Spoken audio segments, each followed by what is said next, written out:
Газрын тухай хууль анх 2002 онд буюу одоогоос 20 жилийн өмнө батлагдсан цагаас хойш 32 удаа нэмэлт өөрчлөлт орсон байдаг.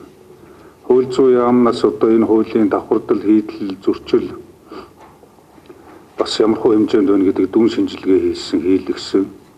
Үндсэндээ бол одоо 7 давхардал байна хуулийн, 29 зөрчил байна, 27 хийдэл байна гэдэг. За үүнээс гадна ганцхан энэ хуулийг 200 гаруй захиргааны актаар газрын харилцааг зохицуулж байгаа нь өөрөө энэ одоо хуулийн гажуудал, хууль журмын одоо хоорондын уялдаагүй байдлыг бий болгосон, иргэд аж ахуй нэгжүүдэд хүндрэл учруулсан нэгдүгээр ийм шалтгаан бай. За хоёрдугаарт энэ 60 гаруй хуулинд энэ газрын харилцааг бас зохицуулах юм давхардал орсон байж. Газрыг нэгдсэн зохион байгуулалт удирдлагаар хангаж менежментийг хийнэ. Газрыг эдийн засгийн эргэлтэнд оруулж цааш нь улам бэхжүүлж үнцэн өгөөжийн одоо иргэд аж ахуй нэгжүүд хүртдэг байх. Зам дэд үтсээ зөв төлөвлөдөг байх. Нийгмийн дэд үтсүүдэд бас одоо зохистой хөгжүүлдэг байх. Ийм асуудал.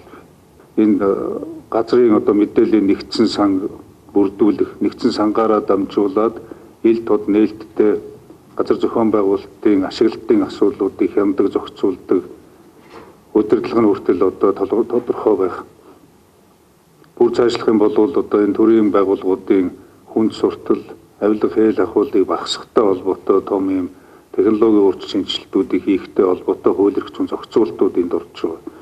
Тэгээ газрын төлбөрийг аймаг орон нутаг нийслэл дүүргүүд тогтоож ийн гэж нуглаа гаргадаг энэ байдлыг одоо талсан зогсоох нэг алхам бол сая тэр аймаг нийслэл үнэ тогтоодог итгэл зүйртэй болж байгаа хэлбэр. Гэхдээ тэр итгэл зүйрийг хувийн маш сайн одоо тогтоогонд бол эргэж харах хэрэгтэй.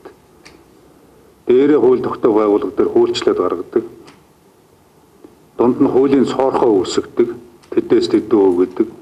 Энэ дунд нь доод дунд шатны одоо авилгачид элдв янзын шантаачид аж ахуй нэгж иргэдийг дарамталдаг.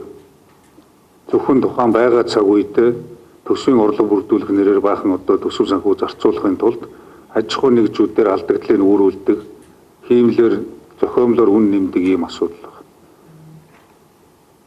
Энэ дээр онцгой анхаарал хандуулж одоо засгийн газар өргөн барихаас өмнө дахиж хуулийн зүйл заалтыг нэгтлээд тэгээ эцэслэж ирэх 7 хоногт өргөн барихаар бэлтгэл ажлыг хангаж оруулнаа гэж тооцсон. Тэгээд их хурлд өргөн барина.